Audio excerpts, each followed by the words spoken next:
Guys, welcome back to the channel. आज भी एक इम्पॉर्टेंट टॉपिक के साथ हैं हम आपके सामने एंड ये एक वो टॉपिक है जो जनरली हम स्किप कर जाते हैं। जैसे कभी आपको कोई नोटिस आया है इनकम टैक्स डिपार्टमेंट से, या कोई भी आपने ऐसा कम्युनिकेशन रिसीव किया है जिस पे आपको रिप्लाई करना है, या उन्होंने आपसे कोई इन्फॉर्मेशन मांगी है, तो हमारा फर्स्ट रिएक्शन जो नोटिस को देख के होता है वो ये होता है कि हम डर जाते हैं कि क्या आया है।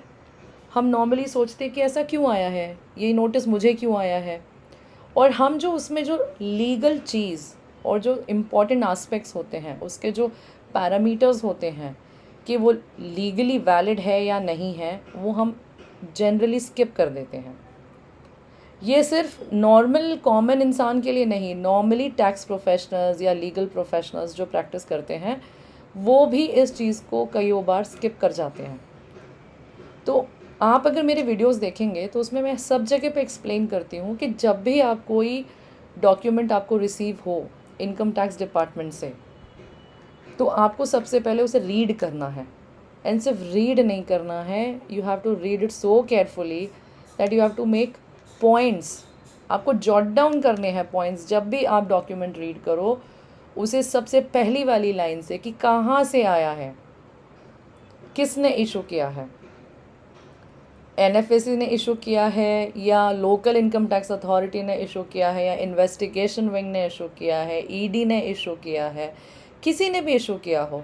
सबसे पहला जो इम्पॉर्टेंट पॉइंट होता है वो ये होता है कि you have to read the document very carefully before entering into any observations, before entering into any thoughts, before entering into any repercussions। आपको सबसे पहले उसे डॉक्यूमेंट को अच्छे से पढ़ना है। तो आज हम जिस डॉक्यूमेंट की बात कर रहे हैं वो डॉक्यूमेंट है जिस पे डिन नहीं होता है। डिन का मतलब होता है document identification number. Income tax department ने अभी रिसेंटली सर्कुलर इशू किया है, सीबीडीटी ने इशू किया है सर्कुलर, जिसके अकॉर्डिंग 1 अक्टूबर 2019, ध्यान रखिएगा, अगर आपने कोई भी डॉक्यूमेंट रिसीव किया है आफ्टर 1 अक्टूबर 2019 जिस पे डिन कंप्यूटर जनरेटेड डिन नहीं है, वो इनवैलिड है। मैं रिपीट कर रही हूँ, अगर आपने कोई भी कम्युनिकेशन इनकम टैक्स डिपार्टमेंट से रिसीव किया है, चाहे वो नोटिस हो, ऑर्डर हो, रिपोर्ट हो, जिस पे कंप्यूटर जनरेटेड डिन नहीं है, तो वो होता है invalid order, invalid notice, invalid report. And उसका मतलब ये होता है कि वो कभी भी आपको इशू नहीं हुआ है, बेशक वो आपके पास पहुंच गया हो। अगर उस पर डिन नहीं है, it is an invalid order. CBDT circular number 19 of 2019 जो कि डेटेड 14 अगस्त है, उसमें ये बहुत क्लियरली लिखा हुआ है। अब ये सर्कुलर तो आ गया, बट इसके बाद इनकम टैक्स डिपार्टमेंट ने इतने सारे नोटिसेस, इतने सारे ऑर्डर्स इशू किए हैं जो कि विदाउट डिन है। फॉर एग्ज़ाम्पल, मैं आपको एक ऑर्डर की कॉपी के पास लेके चलती हूँ। This is the order. If you see, this is issued in assessment year 21-22 and इसकी डेट है 9th ऑफ सितंबर 2021। सो 9 सितंबर को ये हमें इशू हुआ है 2021। So this is obviously, if I take you to the slide, then it is after 14 August 2019। तो department के पास ये सर्कुलर पहुंचने के बाद भी डिपार्टमेंट ने ऐसे ऑर्डर्स इशू किए हैं जो कि विदाउट डिन है। अगर आप देखेंगे नोटिस ऑफ डिमांड है, तो आप समझ रहे हैं इसका मतलब क्या हुआ। नोटिस ऑफ डिमांड का मतलब होता है विद इन 30 डेज़ अगर ये डिमांड नोटिस प्रॉपर डिन के साथ आया होता तो विद इन 30 डेज़ आपको ये पे करना है। बट बिकॉज हम बहुत थोड़े स्मार्ट हो गए हैं और हमने देख लिया कि इसमें कहीं भी डिन नहीं है, कंप्यूटर जनरेटेड कहीं भी नंबर नहीं है। अब कंप्यूटर जनरेटेड नंबर नहीं है तो इसका मतलब ये कि दिस इज़ नॉन एस्ट, इसे इशू ही नहीं किया है। अब आप देखेंगे, सबसे अच्छी बात, मैं आपको इसके ऑर्डर की तरफ लेके जा रही हूँ। ये तो कंप्यूटेशन शीट थी जो मैं आपको दिखा रही हूँ, एंड ये है हमारा ऑर्डर की copy. If you see this I take you to the end, and if you see the demand which has come in, इसकी ऑर्डर की डेट है 9 September, ऑब्वियसली डिमांड नोटिस और ऑर्डर की डेट सेम होती है। तो अगर आप देखेंगे दिस इज़ ऑलमोस्ट 5 crore का demand which has been added. अब जब मैं इस केस को फाइट करूँगी तो मेरा सबसे पहला लीगल ग्राउंड होगा वो यही होगा कि this is a non east order, void ab initio, not issued at all to the assessee. Why? Because we have this circular number 19 of 2019, जिसमें बिल्कुल क्लियरली लिखा हुआ है, दिस इज डेटेड 14 August 2019, जिसमें बिल्कुल लिखा हुआ है generation allotment quoting of document identification number in notice order summons letter correspondence issued by the income tax department. In fact अगर आपको कोई समन भी आया हुआ है उसमें भी अगर computer generated document identification number अगर नहीं है तो आपको समन को भी रिप्लाई नहीं करना है। वैसे समन्स बहुत इंपॉर्टेंट होते हैं, आपको वो अटेंड करने चाहिए, पर अगर उस पर डिन नहीं है then you are free to not to attend the summon. तो देखिए कितना इम्पोर्टेंस है इसका। नहीं तो आप सोचिए जब आपके पास ये वाला, मैं आपको फिर से लेके चलती हूँ अपने स्लाइड पर, इस पर अपने ऑर्डर पे। जब आप ऐसा कोई ऑर्डर रिसीव करते हो या आप ऐसा कोई डिमांड नोटिस रिसीव करते हो जिसमें आपके पास सीधे 3 करोड़ रुपए की डिमांड आपके पास आ गई है, what would be your first reaction? This is 3.5 crore रुपए की डिमांड है ये। अब आपका पहला रिएक्शन क्या होगा? Your first reaction will be अरे अब क्या होगा? नहीं, डो नॉट पैनिक। फर्स्ट मैं हर बार कहती हूँ, मेरे आपको हर स्लाइड में भी आपको मिलेगा, do not fear, read it, understand it and then you have to reply it. So the most important part here is, अब हमने इसको बहुत, जैसे कि अगर आप मेरे इस वीडियो को प्रॉपरली फॉलो कर रहे हो तो जब भी आपके पास नोटिस ऐसा आएगा जिस पे बाई चांस डिन नहीं है देन आप उसको बहुत अच्छे से देखेंगे और आप पहले ही लाइन में उसको पकड़ लेंगे कि इस पर डिन नहीं है। That means relax, take it easy, and that means this is not a notice at all which needs to be answered. So I'll take you to the circular.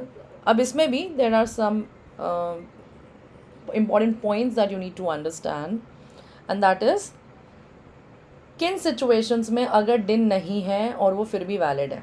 अब आपके पास एक ये क्वेश्चन भी आ सकता है दिमाग में, अच्छा सारे दिन वाले जो नॉन दिन वाले जो डॉक्यूमेंट्स है वो सभी इनवैलिड है? नहीं, there is one exception to that. I take you to that exception, and वो कैसे मेरे इस वाले नोटिस से अलग है हम वो भी बात करेंगे। So you have to stay with me. And आप देखिए इसमें बहुत क्लियरली लिखा हुआ है, in exceptional circumstances such as when there are technical difficulties in generating, allotting, quoting the DIN and issuance of communication electronically। अगर डिपार्टमेंट के पास ये प्रॉब्लम है तो कि कुछ प्रॉब्लम है जिसकी वजह से वो जनरेट नहीं होता है। ऐसा नॉर्मली तब होता है जब किसी ऐसे एसएससी के लिए उन्होंने नोटिस भेजा है जिस पे पैन नहीं है, PAN is not allotted and it has come in to reassessment, और उसके लिए आपको नोटिस भेजा गया या समन भेजा गया है। तो उस वाले सिनेरियो में क्या होता है, सिस्टम क्योंकि इनका पैन ड्रिवन होता है तो वहाँ पे उनको कुछ प्रॉब्लम्स आती हैं, so they can not generate a DIN for that. सो उसके लिए उन्होंने एक्सेप्शनल सर्कमस्टांस दिया है। दे नो कि किन केसेस में उनके पास से सिस्टम से डिन जनरेट नहीं होगा। These are the circumstances when communication regarding inquiry verification is required to be issued by an income tax authority who is outside the office। जैसे कोई बहुत एमरजेंसी है कि कोई देश छोड़ के जाने वाला है एंड ऐसा कुछ हो रहा है एंड सिस्टम अवेलेबल नहीं है, तो उस वाले सिनेरियो में कर सकते हैं, वो भी हम इसके बारे में बात करेंगे आगे। So when due to delay in PAN migration, कई बार पैन माइग्रेट नहीं होता है, इस वजह से जुरिसडिक्शनल इश्यूज़ आ जाते हैं, या तो फिर पैन अवेलेबल नहीं है जो कि मैंने आपको बताया जिसमें 133(1) या 133 के वेरिफिकेशंस और समन्स दिए जाते हैं। And when the functionality to issue communication is not available in the system, जो कि आज की डेट में नहीं है, ऐसा पॉसिबल नहीं है, देयर इज़ दिस फंक्शनैलिटी। सो अब क्या होता है, अगर इनमें से कोई भी केसेस अवेलेबल है ऐसा this is an exceptional circumstance जिसमें इवन दो डिन is not mentioned still that will be a valid one. वो कैसे होगा, आपको अपने नोटिस से उसको बाइफर्केट या डिफ्रेंशिएट करना है। वो आप कैसे करोगे?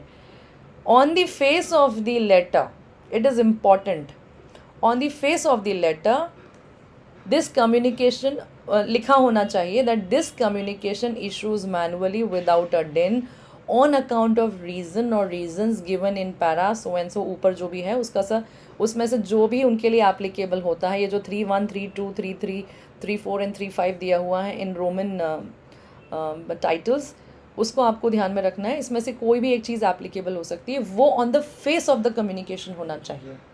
On the face of the communication in the sense, जैसे कि नोटिस ऑफ डिमांड है अंडर सेक्शन 156 जो कि मैंने आपको यहाँ बताया ना, इसके फेस पे कहाँ लिखा हुआ है, वेयर इज इट रिटन? कहीं भी नहीं लिखा हुआ है। इसमें सिर्फ अपील, आपको अगर अपील करनी है तो ऐसा लिखा हुआ है, और आगे कुछ भी नहीं लिखा हुआ है कि why this communication is issued without डिन। नहीं लिखा है ना, ओके, ये मैंने चेक कर लिया, गुड। तो अब हम चल रहे हैं। So any communication which is not in conformity with para 2 and para 3 above shall be treated as invalid, shall be deemed to have never been issued. So this line is very important. आप इस circular को note करके रखिएगा। By any chance अगर आपके पास कोई भी, आप पुराने डॉक्यूमेंट्स को प्लीज़ देख लीजिए। 2019 के बाद, अगर अक्टूबर 2019 के बाद अगर आपके पास कोई भी डॉक्यूमेंट रिसीव हुआ है और उस पर डिन नहीं है, ऐसे बहुत सारे मेरे पास क्वेरीज आती हैं जिसमें वो मुझे सबमिशंस बनाने के लिए बोलते हैं। अपील फाइल हो गई, सब फाइल हो गया, किसी और ने किया, मेरे पास रिटन सबमिशंस के लिए आया। ऑब्वियसली मेरी वीडियोस देख के people get excited, they send me much on written submissions because as मेरे जो इंस्टा मोज़ो पे आप लिंक्स भी देखेंगे उसमें परफेक्ट ड्राफ्टिंग्स हैं।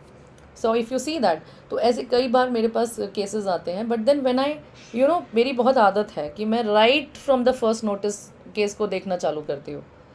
असेसिंग ऑफिसर लेवल पे पहले जो अगर इंक्वायरी आई है, फिर बाद में असेसमेंट प्रोसीडिंग्स इनिशिएट हुई है, फिर show cause notice, and then everything जो होता है, I have a very important this thing कि मैं हर चीज़ को नोट करती हूँ। I go through everything.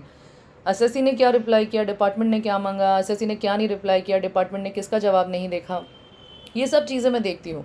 And उससे क्या होता है, कितने केसेस ऐसे हुए हैं कि मुझे एडिशनल ग्राउंड्स लगाने पड़े हैं।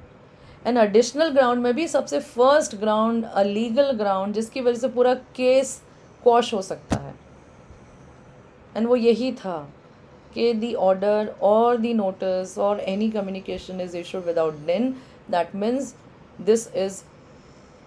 This is invalid, void ab initio. तो इससे केस ही नहीं बनता है। अपील में जाते ही वो सबसे पहले वाले पॉइंट पे ही उठ जाएगा, मेरिट्स पे तो जाने की ही ज़रूरत नहीं है। It is that important. तो अगर आपके पास ऐसे कुछ पुराने नोटिस या अभी भी ऑर्डर्स पेंडिंग है एंड उस पर डिन नहीं था, तो आप अब भी वैसा प्ली ले सकते हैं। तो आपको इन चीज़ों का ध्यान रखना है। This is very very important. And ये आपको ध्यान रखना है कि दिस इज़ आफ्टर 31 अक्टूबर 2019 अगर आपने ऐसा कुछ रिसीव किया है तो आप उसको देख लीजिएगा। तो जैसे कि मैंने आपको बताया, ये इनकम टैक्स कंप्यूटेशन फॉर्म, इसको अच्छे से देख लीजिए। इसमें कहीं भी, वैसे तो मैंने देख लिया, it is only for you, इसमें कहीं भी नहीं लिखा हुआ है। देखिए, assessed as per assessed under section 143(3) read with 147 normally reassessment cases में ही ऐसा हुआ है। एंड इस वाले केस में भी इशू नहीं हुआ है डिन, एंड डेट ऑफ ऑर्डर भी बहुत क्लियरली लिखा हुआ दिख रहा है कि मैनुअली किया है, जबकि मैनुअली आज के समय पे ज़रूरत है नहीं। सो आपको ध्यान रखना है। एक मैं आपको केस लॉ भी बता देती हूँ, ये वाला केस लॉ जिसमें बहुत clearly, this case law is a very latest one, recent one, and इसने काफ़ी सारे केसेस को पहले भी देखा हुआ है। बहुत सारे हाई कोर्ट्स ने अलग अलग व्यूज़ दिए थे, but then now we are following this very recent judgment, जिसमें बिल्कुल तय कर दिया है कि जो आपके पास सर्कुलर आया है वो बाइंडिंग ऑन द अथॉरिटी है, binding on the income tax department है। They have to issue any notice with DIN. Without DIN का तो ऑप्शन ही नहीं है उनके पास, एंड अगर उसके बाद वो विदाउट डिन का ऑप्शन यूज़ कर रहे हैं, that means it is non-est. So moral of the story is sharpen your axis, which I always say. You have to read the notice from the beginning till the end. You have to jot down all the points, and उसके बाद आपको सारी चीज़ों को note करना है, and उसके बाद आपको अपना modus operandi तैयार रखना है कि what you are going to do about that.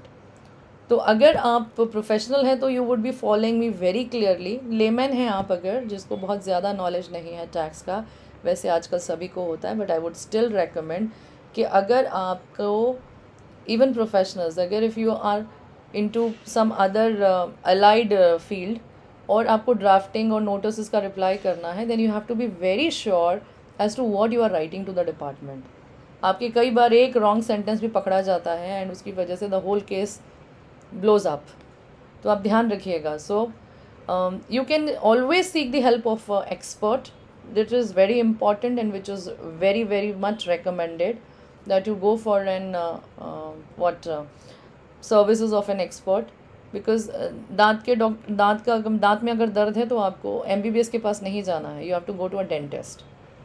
दो Mr. MBBS knows everything, but still you should go to a dentist. If you have a problem in the heart, you have to go to a cardiologist. So it's like that. So अगर आपके पास notice आए हैं तो आप उसे definitely expert professional से करवाइए, जो ड्राफ्टिंग्स करते हैं, अपील्स देखते हैं, रिटन सबमिशंस बनाते हैं, because they know what to highlight, when to highlight and how to highlight. This is very very important whenever you are dealing with a tax notice or with the department authorities regarding your appeals or regarding your notices or your assessments or your litigations. So you have to be very very careful about that. And अगर आपको थोड़ा बहुत knowledge है, if you can do it, then आप मेरे Instamojo link से, इस video में आपको नीचे लिंक्स मिलेंगी, आप इंस्टामोजो स्टोर पे जा सकते हैं। I have so many formats there, every format for specific needs. अगर आपको 4 पॉइंट का क्वेरी आया है तो आपको एक छोटा फॉर्मेट मिल जाएगा, 8 पॉइंट का क्वेरी आया है then you have a bigger format. तो उसमें इनफैक्ट केस लॉज भी मैंने प्रेजेंट किए हैं, एग्जैक्टली जो मैं अपने क्लाइंट्स के लिए बनाती हूँ वो आपको वहाँ मिल जाएंगे, with of course the privacy of the client. उसमें आपको अपने फिल इन द ब्लैंक्स करने हैं and then you are ready to go to file the reply. और अगर आपको पर्सनलाइज रिप्लाई बनवाना है, then you can definitely write to me at support@condish.in if you have any query. कोई भी query अगर आपको पूछनी है तो आप मुझे प्लीज़ मेल पे लिखिएगा, I always reply on the email. मेरा कोई भी क्वेरी अनआंसर्ड नहीं जाता है, so be sure about that and will be very happy to help you in that. तो आप ध्यान रखिए, ये मेरा बहुत ही फेवरेट वाला स्लाइड है।